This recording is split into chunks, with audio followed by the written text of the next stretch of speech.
Mr. President, I understand the pressure that you are under from every side. But the wall at our southern border is a promise that you made, ran on, got elected on, and must keep. But more than that, it is your legacy, and you cannot allow them to force you to compromise. So here we are, days before the Christmas holiday, and you are facing the most important issues that Americans elected you to confront: your promise to build the wall. Now, there's never been a president more dedicated to fulfilling a campaign promise than you. Unlike just about every other president in recent memory, you say what you mean and you mean what you say. That is why your base is so loyal to you and continues to grow. You have done what no other president has had the fortitude to do. The wall is no different, and you must fulfill this fundamental promise to the American people. You cannot buckle. Now, there's no question that on January 3rd, your presidency will face even more obstruction and resistance by the Democrats than you have seen in the last 2 years. They will stop at nothing. They are callously salivating at the prospect of your collapse. The only way to go into this is to let Pelosi and Schumer know that now they are going to have a fight every step of the way. They will have to deal with the toxic environment they created. No one has your strength, Mr. President, your perseverance, or your determination. You instinctively understand what needs to be done and how to do it. And you need to build this wall. Your meeting in the Oval Office with Pelosi and Schumer was a turning point in your presidency. The arrogance, disrespect, and condescension by these two members of Congress was shocking. Schumer unable to look you in the eye, and Pelosi instructing you the wall was a non-starter and that you did not have the votes. You will not win. The fact is, you do not have the votes in the House. Nancy, I do. And we need border security. Nancy. We'll find out. Well, Mr. President, she found out you had the votes. She is a liar and an obstructionist. And I might add, the whole lot of them are hypocrites. Illegal immigration is wrong, plain and simple. Look, I voted numerous times when I was a senator to spend money to build a barrier to try to prevent illegal immigrants from coming in. We simply cannot allow people to pour into the United States undetected, undocumented, unchecked. These hypocrites wanted a wall until Donald Trump wanted a wall. Until Trump promised a wall. They simply will do whatever they can to stop you from succeeding. Their hatred of you, Mr. President, is so intense and so vindictive that they would rather destroy you and America than destroy the drug cartels, gang members, and the human traffickers coming over our border.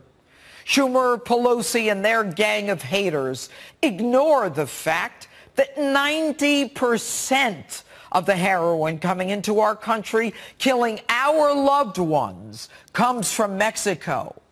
And Nancy and Chuck, you don't want to put a wall up to stop that? We have spent tens of billions of dollars to fight heroin, but you don't want to spend $5 billion to put up a wall to stop heroin for good? Nancy and Chuck, you both know this year ICE agents seized enough fentanyl to kill every person in the United States. But you don't want a wall to stop it. Don't you want to stop the human traffickers, the child smuggling, and the coyotes raping young women claiming that they're family? Isn't this what every law-abiding American wants? What is with this open border nonsense? And you call us racist, heartless, and cruel? I'll tell you what's heartless. It's the number of Americans that are killed by drugs pouring over our porous, namby-pamby fence border. It's the number of illegals in Democrats' sanctuary cities who kill innocent Americans. You want to throw down the welcome mat to illegals and with open arms shower them with health care and education and housing. Yes, you will have a fight from every side.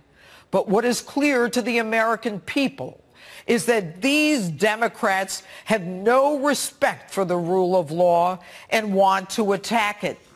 Their sanctuary cities endanger the safety of our citizens. It's just insanity. The only time the rule of law matters to these left-wing haters is when it's the campaign finance law. But the protection of our country and its citizens, who gives a damn? So we shut down the government. Okay, it's been shut down 20 times. Let's be clear. All essential personnel continue to work. The shutdown does not affect Medicaid, Medicare, Social Security, the military, or other essential branches.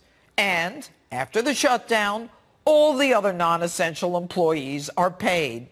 So stop with the rhetoric. 75% of our government is open.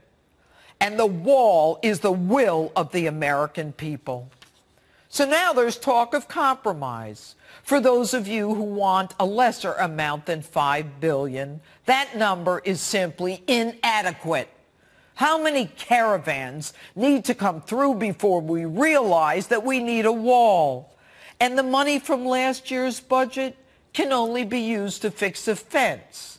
And for those of you who think that's enough, consider this. An 8-month pregnant woman was able to scale the fence to get to the American side to deliver her baby. Do you really think that that is the kind of wall we need? Mr. President, the American people are tired of our government standing with illegals over American citizens. They are tired of the destruction of the rule of law in our country and everything our founding fathers fought for.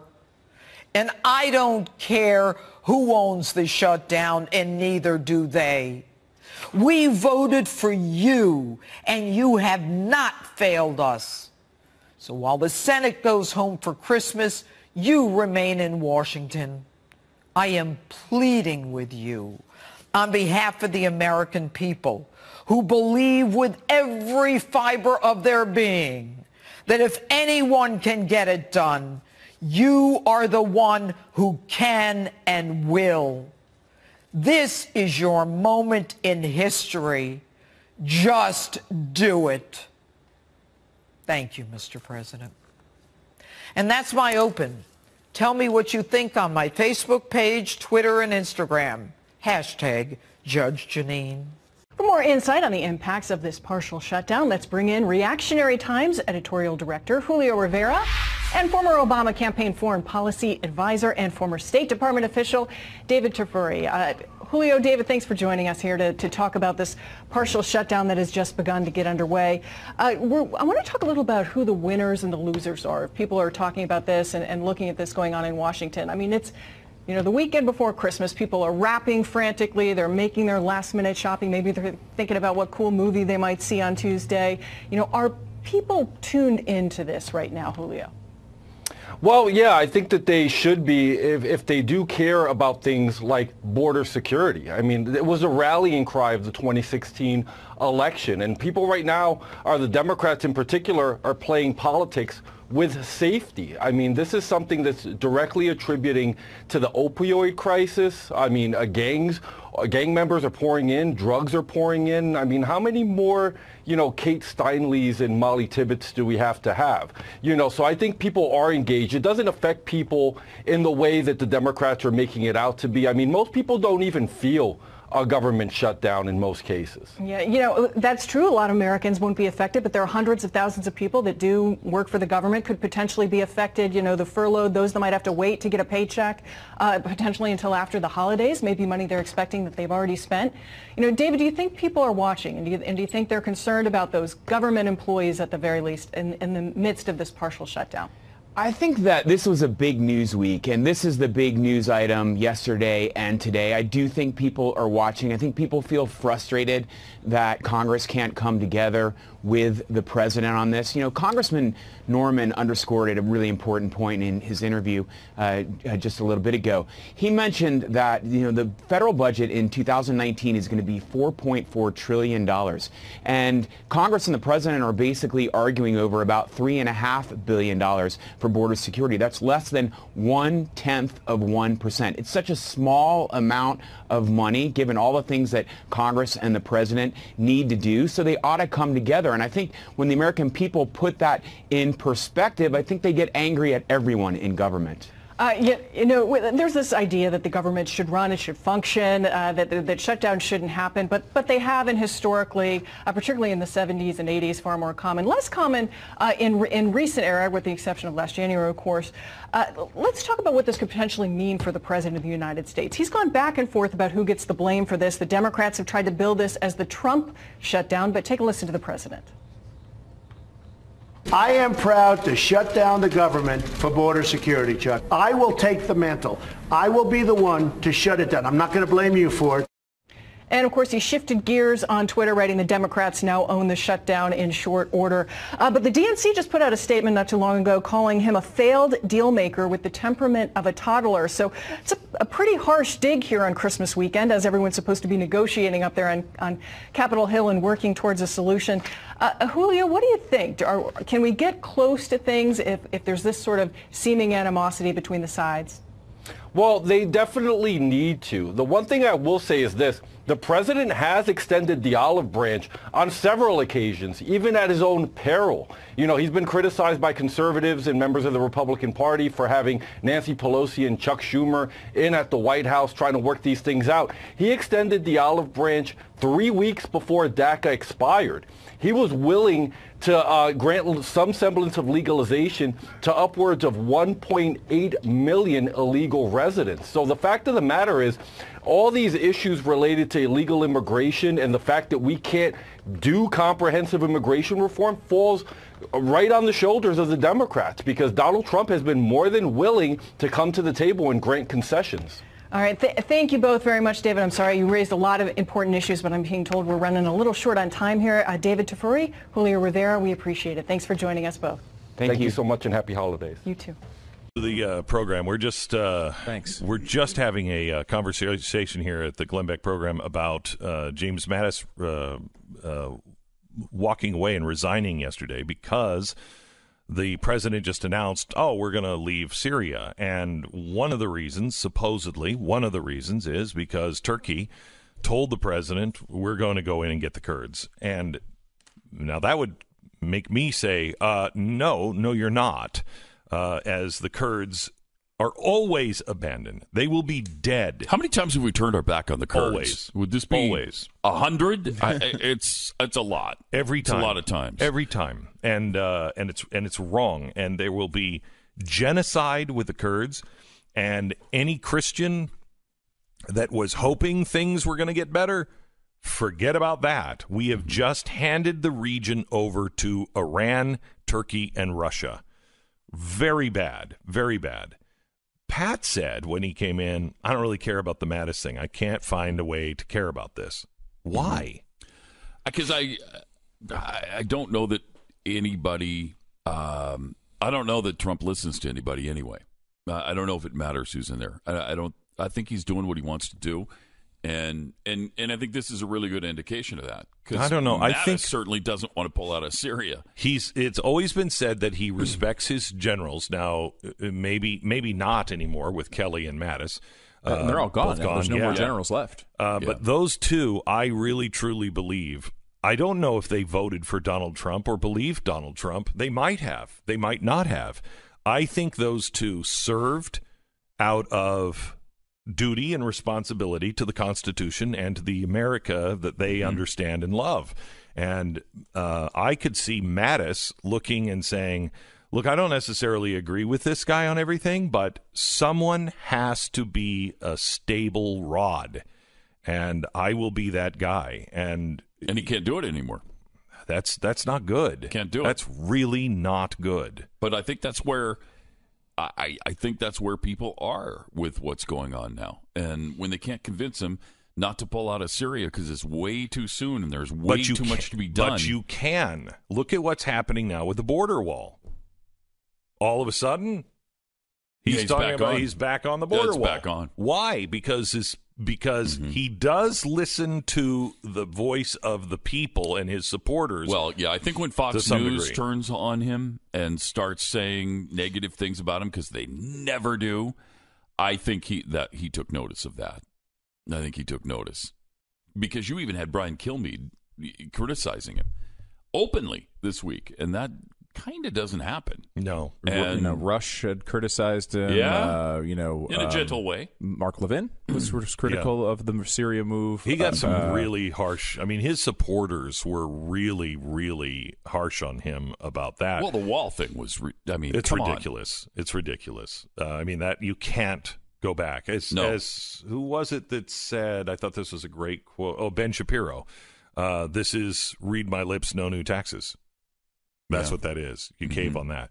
But I think this one has possibly even more significant ramifications. Going forward, straight up, strategically, this is a nightmare. A straight-up nightmare. If you don't like the United States to be the policeman of the world, then you want these 2,000 U.S. troops still there. And that sounds weird. But the moment we pull out of there, you are almost guaranteeing that a much larger U.S. force will have to go back in the very near future. You're almost guaranteeing it because you just handed the region over to Iran. Now, if you just don't even think about what happened to the Kurds, if that doesn't bother you at all, that they're all about thousands and thousands of people are just about to die. A whole race of people, a whole culture is going to be wiped off the map. And then the Christians are next. I mean, this is not good. What is Netanyahu saying today? I haven't really seen, but they've got to be livid over this. Got to be like, you would not make this decision. Not only would you not make the decision without talking to General Mattis in the Pentagon, which it sounds like he didn't at all. But you also wouldn't make this decision without consulting your other allies. When Mattis says, our allies are important, he's also talking about them. Mm-hmm. He's talking about everyone in the region who is now like, oh my gosh, Iran is now back in play. Like they were getting beaten back, but they're now back in play. Look at Saudi Arabia. I'm convinced the Khashoggi thing was only really a story, not because he was a member of the press, but because those forces that were for the Iranian deal and are not necessarily on our side, they were for the Arab Spring and they were for, let's go topple Libya and let's go arm what now is ISIS, let's go topple Syria. Those people are the same people that were all upset about Khashoggi. Well, what has Khashoggi done? Khashoggi has seriously damaged Saudi Arabia in the Middle East, also the whole world, obviously, but the Middle East, and has led to us making sure that we're not helping them in Yemen. I mean, Saudi Arabia is on the ropes in the last month because of their mistake with Khashoggi, but the way it was portrayed by the press you can now have nothing to do with Saudi Arabia. This is just snowballed for Saudi Arabia. Saudi Arabia will join with Russia. If they don't have the United States, they will join with Russia on oil. They will join with